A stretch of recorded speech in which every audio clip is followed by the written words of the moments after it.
So I just got in my new Siglent. This is my oscilloscope. I'll be using it to calibrate my machine here in a couple days, and I'll be putting out a video on that as well. But I wanted to do an unboxing video on this. It's my first time ever getting one, so I'm pretty excited about that.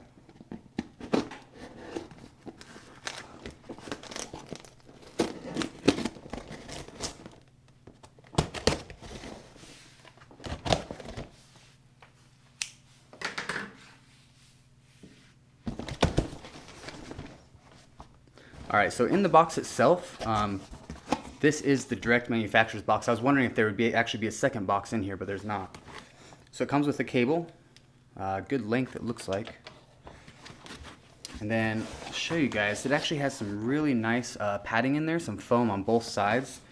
Looks like this could take some bumps and still survive for sure. It's got a good, inch or two on each side.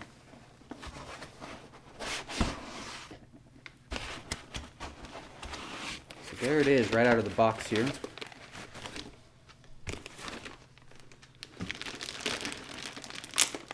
Now this one, I was kind of torn between two of them. One that ran right at about 300, and then this one here that was kind of the step up from that. I think it ran somewhere around 380 on Amazon. I decided to go up because it is a little bit more accurate, and I am using it to calibrate my reel-to-reel, so I want it to be pretty, pretty accurate in that sense. I also really liked that they upgraded the screen on this one. A lot of the lower end ones, I was noticing it can kind of look a little bit, I don't know, pixelated, I guess. You don't get as smooth of transitions in the waveforms, stuff like that. So this one, it looked a lot smoother, a lot nicer. Looks like it has a nice handle here, which I wasn't really expecting. That's awesome. Really good for taking around if I need to, service someone else's machine or something like on the fly. It does have USB connection. Looks really nice overall here. And it should have also this here. Yeah, so these are the feet, I think, that help tip it back. There we go.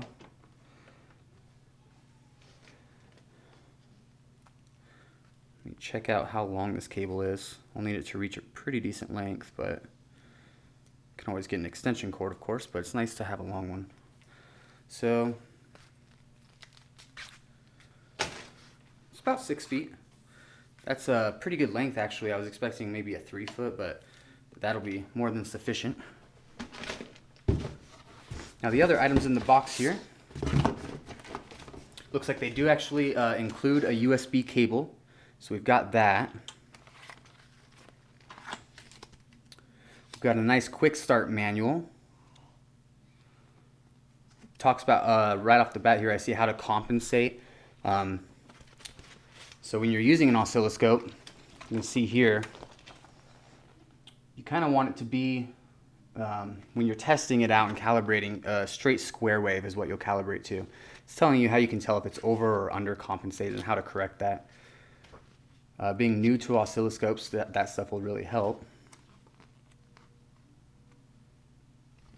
Good instructions overall. So these are the actual probes here.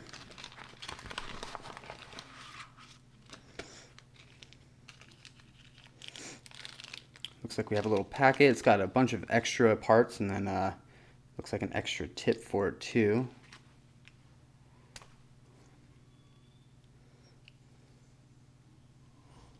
These also, these feel really nice.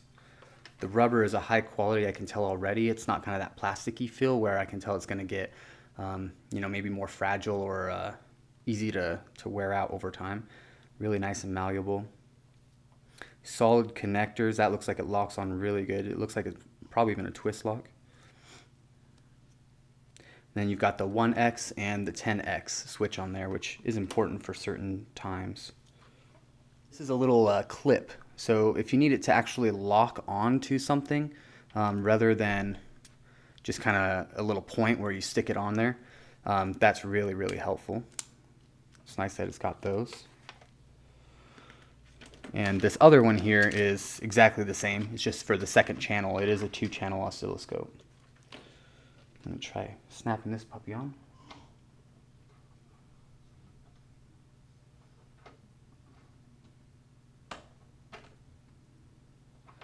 Yeah, so you slide it on there, and then it's got a little spot here that'll actually lock it in there. It's just, it's actually separate from the cable. The cable can spin loosely, which is really nice. That way you don't have to worry about it, you know, getting tangled or kind of tweaked at weird angles while it's in use. And then just a little twist lock here at the very end. I like that they separated those aspects. A lot of times you just twist the whole thing, and then when you twist it, you know, the cable kind of gets that notch in it, and it can be annoying at times. So it's cool that they've avoided that. Awesome. Well, that is everything that comes in the box here. Basically your manuals, your main unit, and then you've got a USB cable, and you've got 2 probes with some extra parts as well, which is really nice. Alright guys, so I'm firing this up for the first time. Right as I plug it in, I can see that this on-off button is kind of glowing, which is nice. It lets you know that it's off, and that's what to push. Let's see what happens. Sweet. I already love the lights. That's awesome looking. Alright, so I wanted to give you guys a little bit more of a close-up of this unit, just so you could see the screen a little bit better while I'm playing with it. So you've got these 2 knobs here for your channel 1 and channel 2. This top one here is going to basically change the scale. So as I turn it down, you know, you can see on the yellow is number 1, pink is number 2. You can see that scale just getting larger. Let me do it this way. So you can make a really small scale where it doesn't have much vertical, or a bigger one. The bottom one here is going to move it up and down. So you can see when I go big here, it goes off the top a little bit, and I can move that whole thing down. So I can just center it, get it right where I need, where I can see all of the data. Same with number 2 here. We'll make that a little bit bigger, move it down as well.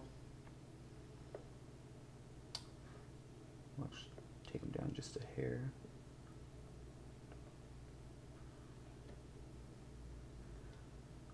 So really smooth on that. And then you've got this one here, the horizontal, and that's just going to change your sideways scale. And you can also shift it.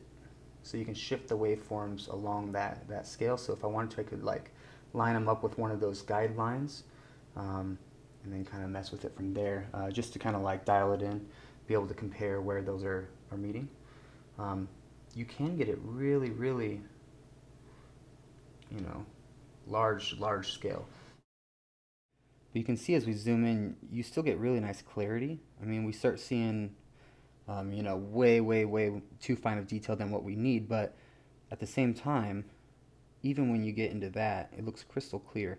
The other ones, you start getting like steps, you know, in the screen, and I really didn't like that. Even as I was watching people calibrating and stuff with them, it was kind of bothering me, so I wanted something a little bit smoother, and that's why I stepped up to this one. This one is the SDS1202X-E. And so it's a little bit of the step up. I think the other one I was looking at was like the 1100 CTL or something like that.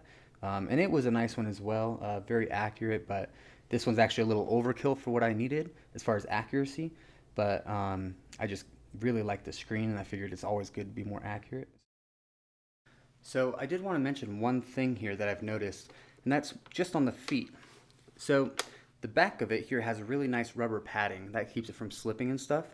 The feet on the front, however, it seems like they flip up and kind of lock into place, but not very well. They are a little bit, you know, less secure in that position than I would like. It'd be really cool if they kind of snapped a little tighter into those positions. It's not a huge deal, and it sits just fine when it's kind of weighted on there, but yeah, when I was kind of grabbing it and moving it around, those feet would kind of slip under it, and then I would have to, you know, go and kind of reset them. So that's just kind of one little thing, but definitely something I want to point out. Not a huge deal, and honestly, in main use, I think they'll work fine, but if I could change one thing, it would probably be that. Just kind of make those snap into place a little bit tighter.